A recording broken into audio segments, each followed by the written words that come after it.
안녕하세요. 오늘 저희가 같이 살펴볼 자료들 이게 뭐냐면요.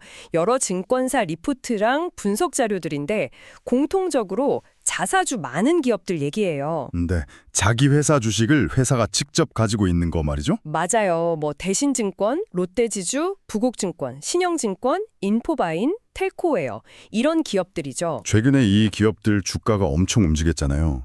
근데 이게 단순히 뭐 시장 상황 이런 것 때문만은 아니고 네네. 이 기업들이 가진 그 자사주 이게 워낙 많다 보니까 여기에 뭔가 좀 특별한 움직임 이런 게 있다는 거죠. 특히 뭐 정치권에서 자사주 너무 많이 갖지 못하게 하려는 그런 법안 얘기가 나오면서 더 그렇습니다. 그렇죠. 어떤 회사는 뭐 발행 주식 절반 이상을 자사주로 가지고 있다니 저도 보고 좀 놀랐어요. 신영증권 53%, 인포바인 51%, 롯데지주 45%? 어휴, 상당하죠. 네. 그래서 오늘은 이 잠자는 자사주, 이게 왜 갑자기 중요해졌는지, 그리고 이게 당신에게 어떤 의미가 있을 수 있는지 좀 집중적으로 파헤쳐보려고 합니다.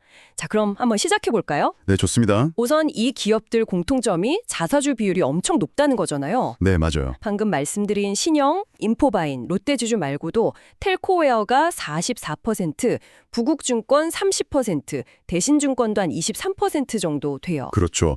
최근에 그래서 주가가 아주 그냥 뭐 7월 9일 하루만 봐도 롯데지주가 거의 27% 뛰고 부국증권은 상한가 치고 그랬죠. 네, 맞아요. 이렇게 자사주가 많다는 건 사실 다른 의미로는 시장에서 실제로 거래될 수 있는 주식, 그러니까 유통 물량이 적다는 뜻도 돼요. 아, 유통 물량이요? 네. 예를 들어 롯데지주나 부국증권 같은 경우는 실제 유통되는 주식이 전체의 한 22%에서 23%이 정도밖에 안 되거든요. 아, 정말 적네요. 그렇죠. 그 뭐 조금만 거래가 터져도 주가가 확 오르거나 내릴 수 있는 그런 환경인 거죠. 그렇군요. 이런 상황에서 최근에 더불어민주당에서 발의한 상법 개정안, 이게 불을 확 지폈어요. 아, 그 법안이요? 네. 핵심 내용은 자사주 보유 비율이 10%를 넘으면 그 넘는 만큼은 의무적으로 소각해라, 없애라는 거죠. 10% 넘는 건 다 없애라. 네. 뭐 저희가 이 법안 자체의 어떤 정치적인 입장을 이야기하려는 건 아니고요. 그런 전혀 아니고. 네, 그렇죠. 중립적으로. 이게 만약 시행된다면 해당 기업들한테 어떤 영향을 줄 수 있을까? 거기에만 좀 초점을 맞춰서 설명드릴게요. 알겠습니다. 그럼 만약에, 정말 만약에 이 법안이 통과된다면 아까 그 자사주 많은 기업들은 가지고 있는 주식 상당 부분에 그냥 없애야 될 수도 있겠네요. 그렇죠. 그런 상황이 올 수도 있는 거죠. 자, 그럼 여기서 이제 진짜 궁금한 게 생기는데요. 주식을 소각하면 그냥 없어지는 거잖아요. 네. 근데 왜 이게 주주나 주가에는 좋은 일일 수 있다는 거죠? 이게 좀 뭐랄까 마법 같은데요? 그렇죠. 이게 핵심 원리가 생각보다 간단해요.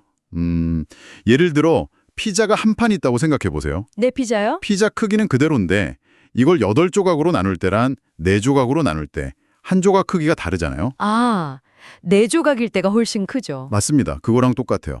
기업의 전체 가치, 뭐 벌어들이는 순이익이나 회사가 가진 순자산은 그대로인데 이걸 나눠 갖는 주식 수가 줄어드는 거예요, 소각하면. 아하. 그러냐 주식 하나하나에 돌아가는 몫이 더 커지는 거죠. 그게 바로 주당 순이익, EPS라고 하는 거고요. 네, 주당 순위. 또 주당 순자산 가치, BPS라고 하는 거, 이런 것들이 그냥 자동으로 올라가는 효과가 생깁니다. 아, 이제 이해가 되네요. 그래서 분석 자료들 보면 신영증권은 소각하면 EPS가 막 77%나 늘 수 있다. 네, 계산상으로는 그렇죠. 텔코웨어는 BPS가 50% 넘게 뛸 수 있다. 이런 계산이 나오는 거군요. 맞습니다. 그리고 또 배당금 총액은 그대로 준다고 가정하면요. 네. 주식 수가 줄었으니까 주식 하나당 받는 배당금, DPS도 오를 수 있는 거죠. 와, 그럼 배당 매력도 커지겠네요. 대신증권 같은 경우는 배당 수익률이 7.5% 이상으로 뛸 수도 있다. 뭐 이런 얘기도 있던데요. 네, 그런 분석도 나오고 있습니다. 정확해요. 그래서 시장에서는 이 법안 통과 가능성을 보면서 아, 이 기업들 가치가 재평가될 수 있겠구나 이렇게 기대를 하는 거죠. 가치 재평가. 특히 그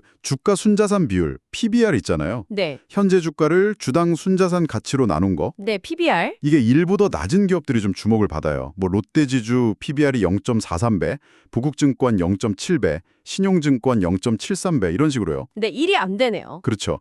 이런 기업들은 만약에 자사주를 소각해서 BPS가 올라가면 그 올라간 BPS를 기준으로 PBR 1배까지는 주가가 오를 여력이 생긴다. 뭐 이런 분석인 거죠. 아, 그러니까 장부 가치만큼은 주가가 갈 수 있다. 이런 기대감이군요. 네. 어떻게 보면 시장이 좀 외면했던 자산 가치를 법안 때문에 강제로 좀 재평가하게 되는 그런 효과를 기대하는 걸 수도 있고요. 흥미롭네요. 근데 기업마다 상황은 좀 다르지 않나요? 예를 들어 롯데지주는 최근에 자사주 5%를 팔기도 했고 작년에 적자도 컸다고 하던데. 물론이죠. 아주 중요한 지적입니다. 기업별 상황은 당연히 다릅니다. 네. 롯데제주 같은 경우는 말씀하신 대로 최근에 매각 이슈도 있었고 작년 실적이 안 좋았죠. 근데 또 추가 소각 계획도 검토 중이다 이런 얘기도 있어서 변수가 많고요. 그렇군요. 텔코웨어는 배당은 꾸준히 주는데 분기별로 실적 변동이 좀 커요. 그런 점은 좀 봐야 하고요. 네. 대신증권은 이미 PBR이 1배에 가깝긴 한데 워낙 배당 매력이 높으니까 소각하면 이게 더 부각될 수 있다는 장점이 있고요. 그럼 PER, 그러니까 주가 수익 비율이 이미 높은 인포바인이나 신영증권 같은 곳들은 어떤가요? 거기도 좋은 질문인데요. PER이 높은 기업들은 만약에 자사주 소각으로 EPS, 주당 순이익이 크게 늘어나면요. 네. 지금의 높은 PER 수준이 이익이 이만큼 늘어나니까 괜찮아. 이렇게 정당화될 수도 있고 아니면 더 나아가서 추가 상승의 근거가 될 수도 있다. 이런 시각도 있습니다. 네, 정리가 좀 되는 것 같습니다. 그러니까 자사주를 많이 가진 기업들, 이게 잠재적인 어떤 법규 변화라는 이슈랑 맞물리면서 시장에 뜨거운 관심을 받고 있다. 그쵸? 자사주 소각이라는 게 분명히 주당 가치를 높여서 주가에는 좋은 영향을 줄 수 있는 카드지만 네, 강력한 카드죠. 실제 소각까지 갈지, 또 언제 할지, 그리고 각 기업의 원래 기본적인 상태, 펀더멘털은 어떤지 이런 걸 꼼꼼히 따져봐야 한다는 거네요. 정확합니다. 오늘 저희가 짚어본 내용들이 단순히 주가 급등 현상, 그 이면에 있는 어떤 구조적인 변화 가능성, 이런 걸 당신이 이해하시는데 좀 도움이 되었으면 좋겠습니다. 네.